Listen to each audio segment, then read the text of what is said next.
The First French Empire, also known as the Greater French Empire or Napoleonic Empire, was the empire of Napoleon Bonaparte of France and the dominant power in much of continental Europe at the beginning of the 19th century. On the 18th of May 1804, Napoleon was granted the title Emperor of the French by the French Senate and was crowned on the 2nd of December 1804, ending the period of the French Consulate and of the French First Republic. The French Empire won early military victories in the War of the Third Coalition against Austria, Prussia, Russia, Portugal, and allied nations, notably at the Battle of Austerlitz in 1805 and, during the War of the Fourth Coalition, at the Battle of Friedland in 1807. A series of wars, known collectively as the Napoleonic Wars, extended French influence over much of Western Europe and into Poland. At its height in 1812, the French Empire had 130 departments, ruled over 70 million subjects, maintained an extensive military presence in Germany, Italy, Spain, and the Duchy of Warsaw, and could count Prussia and Austria as nominal allies.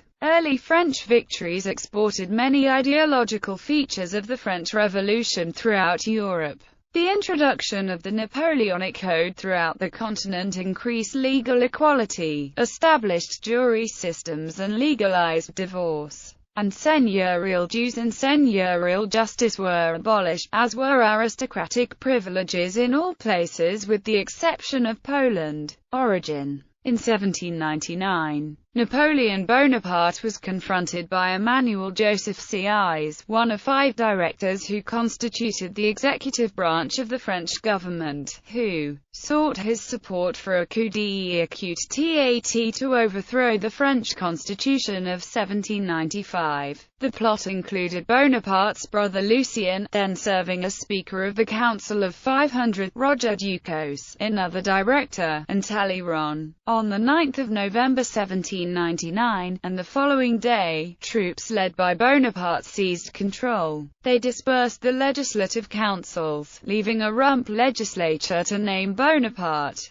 Sieyès and Ducos as provisional consuls to administer the government. Although Sieyès expected to dominate the new regime, the consulate, he was outmaneuvered by Bonaparte, who drafted the Constitution of the year 8 and secured his own election as first consul. He thus became the most powerful person in France, a power that was increased by the Constitution of the year X, which made him first consul for life. The Battle of Marengo inaugurated the political idea that was to continue its development until Napoleon's Moscow campaign. Napoleon planned only to keep the Duchy of Milan for France, setting aside Austria, and was thought to prepare a new campaign in the east. The Peace of Amiens, which cost him control of Egypt, was a temporary truce. He gradually extended his authority in Italy by annexing the Piedmont and by acquiring Genoa, Parma, Tuscany and Naples, and added this Italian territory to his Cisalpine Republic. Then he laid siege to the Roman state and initiated the Concordat of 1801 to control the material claims of the Pope.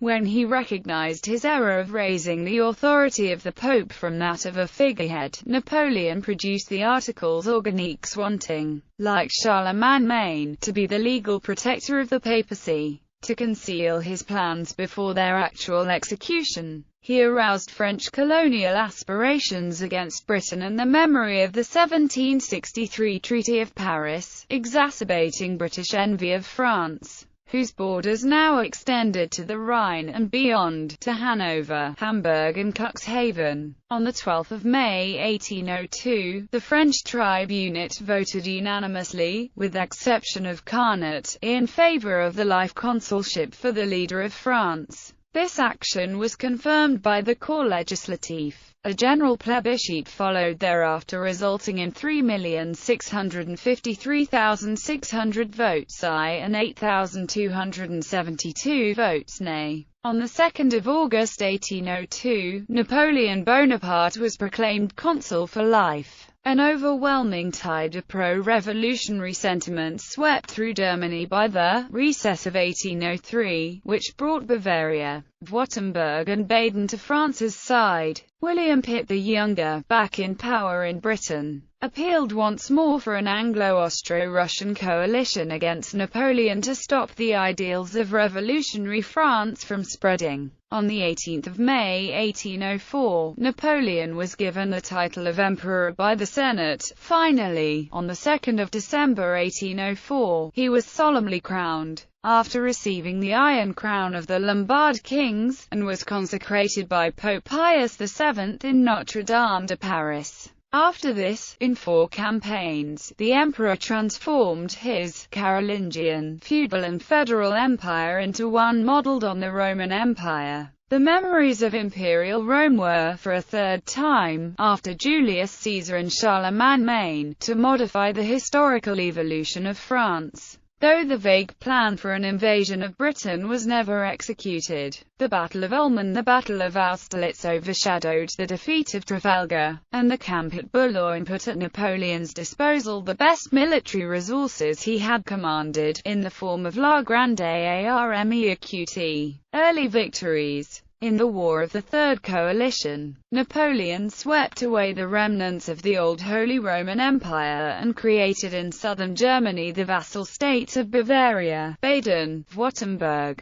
Hesse-Darmstadt and Saxony, which were reorganized into the Confederation of the Rhine. The Treaty of Pressburg, signed on 26 December 1805, did little other than create a more unified Germany to threaten France. On the other hand, Napoleon's creation of the Kingdom of Italy, the occupation of Ancona, and his annexation of Venetia and its former Adriatic territories marked a new stage in his empire's progress. To create satellite states, Napoleon installed his relatives as rulers of many European states. The Bonaparte began to marry into old European monarchies, gaining sovereignty over many nations. Joseph Bonaparte replaced the dispossessed Bourbons in Naples. Louis Bonaparte was installed on the throne of the Kingdom of Holland, formed from the Batavian Republic. Joachim Murat became Grand Duke of Berg. Jerome Bonaparte was made son-in-law to the King of Württemberg, and Eugene de Beauharnais was appointed to be the King of Bavaria, while Stéphanie de Beauharnais married the son of the Grand Duke of Baden. In addition to the vassal titles, Napoleon's closest relatives were also granted the title of French Prince and formed the Imperial House of France.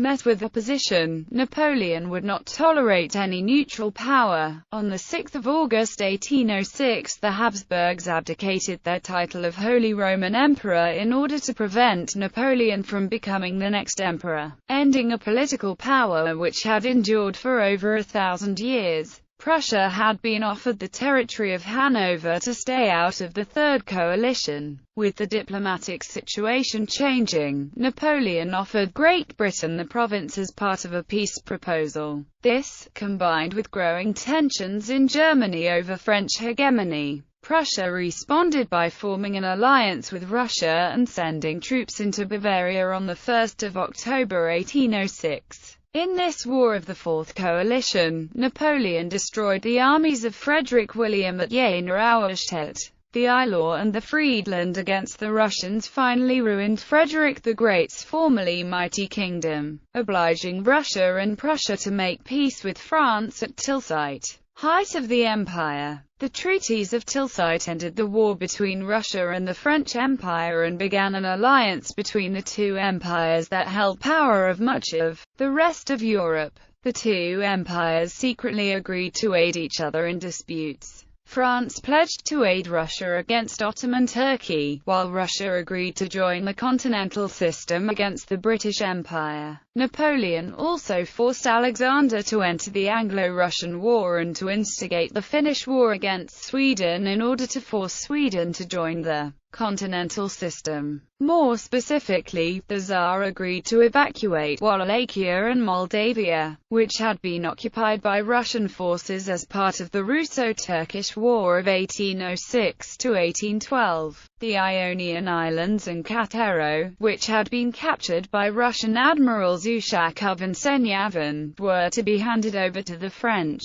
In recompense, Napoleon guaranteed the sovereignty of the Duchy of Oldenburg and several other small states ruled by the Tsar's German relatives. The treaty removed about half of Prussia's territory. Cottbus passed to Saxony, the left bank of the Elbe was awarded to the newly created Kingdom of Westphalia, Bialystok was given to Russia, and the rest of Polish lands in the Prussian possession were set up as the Duchy of Warsaw. Prussia was ordered to reduce their army to 40,000 and to pay an indemnity of 100 million francs. Observers in Prussia viewed the treaty as unfair and as a national humiliation. Talleyrand had advised Napoleon to pursue milder terms. The treaties marked an important stage in his estrangement from the emperor. After the treaties of Tilsit, instead of trying to reconcile Europe, as Talleyrand had advised, Napoleon wanted to defeat Britain and complete his Italian dominion. To the coalition of the northern powers, he added the League of the Baltic and Mediterranean ports.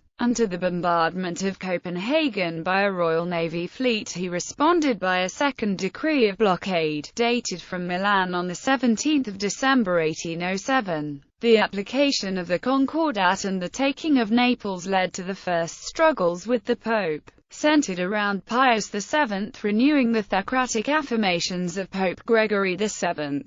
The emperor's Roman ambition was made more visible by the occupation of the Kingdom of Naples and of the Marches, and by the entry of Miollis into Rome. While Junot invaded Portugal, Joachim Murat took possession of formerly Roman Spain, with a Joseph Bonaparte transferred afterwards. Napoleon thought he might succeed in the Iberian Peninsula as he had done in Italy, in Egypt, and in Hesse. However, the exile of the royal family to Bayonne, together with the enthroning of Joseph Bonaparte, turned the Spanish against Napoleon. After the Dos de Mayo riots and subsequent reprisals, the Spain government in exile began an effective guerrilla campaign. Under the oversight of a supreme junta, the peninsula became the grave of whole armies and saw a war against Spain, Portugal, and Great Britain. Dupont capitulated at Bailén to General Castanos, and Junot at Sintra, Portugal to General Wellesley.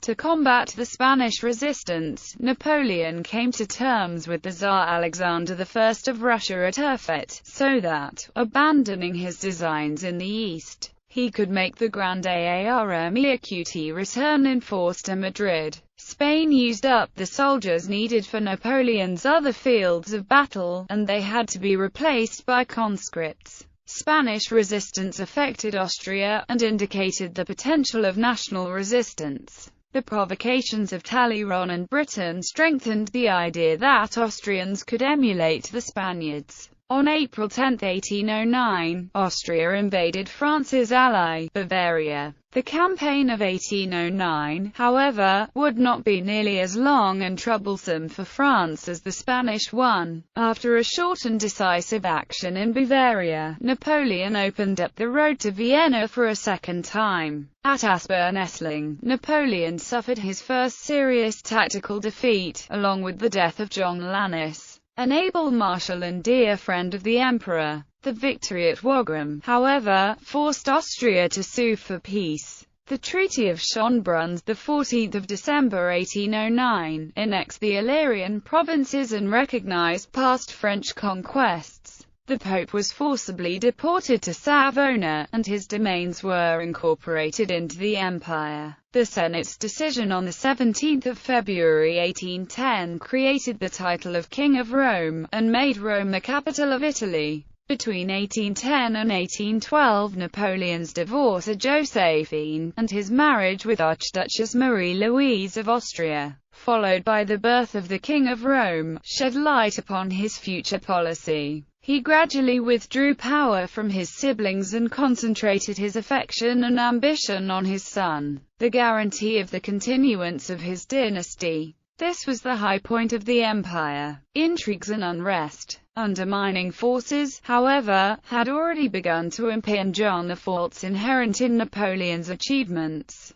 Britain, protected by the English Channel and her navy, was persistently active, and rebellion of both the governing and of the governed broke out everywhere. Napoleon, though he underrated it, soon felt his failure in coping with the Spanish uprising. Men like Baron von Stein, August von der Hardenberg and Johann von Scharnhorst had secretly started preparing Prussia's retaliation. The alliance arranged at Tilsit was seriously shaken by the Austrian marriage, the threat of Polish restoration to Russia, and the continental system. The very persons whom he had placed in power were counteracting his plans, with many of his siblings and relations performing unsuccessfully or even betraying him. Napoleon found himself obliged to revoke their power. Caroline Bonaparte conspired against her brother and against her husband Murat. The hypochondriac Louis, now Dutch in his sympathies,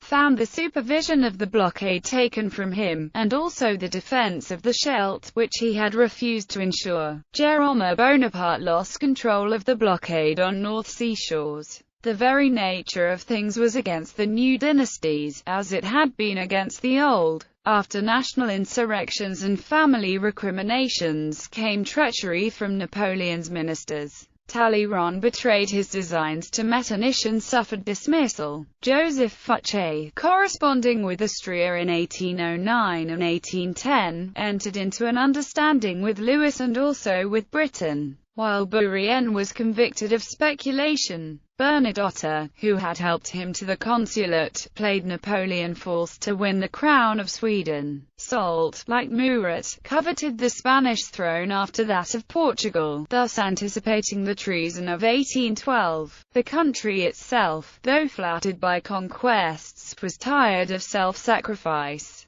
The unpopularity of conscription policies gradually turned many of Napoleon's subjects against him. Amidst profound silence from the press and the assemblies, a protest was raised against imperial power by the literary world, against the excommunicated sovereign by Catholicism, and against the author of the Continental blockade by the discontented bourgeoisie. Ruined by the crisis of 1811, even as he lost his military principles, Napoleon maintained his gift for brilliance. His 6 days campaign, which took place at the very end of the Sixth Coalition, is often regarded as his greatest display of leadership and military prowess. But by then it was the end, and it was during the years before when the nations of Europe conspired against France. While the emperor and his holdings idled and worsened, the rest of Europe agreed to avenge the revolutionary events of 1792 by continging the fall. Napoleon had hardly succeeded in putting down the revolt in Germany when the Tsar of Russia himself headed a European insurrection against Napoleon. To put a stop to this, to ensure his own access to the Mediterranean and exclude his chief rival, Napoleon made an effort in 1812 against Russia. Despite his victorious advance, the taking of Smolensk, the victory on the Moskva, and the entry into Moscow, he was defeated by the country and the climate, and by Alexander's refusal to make terms.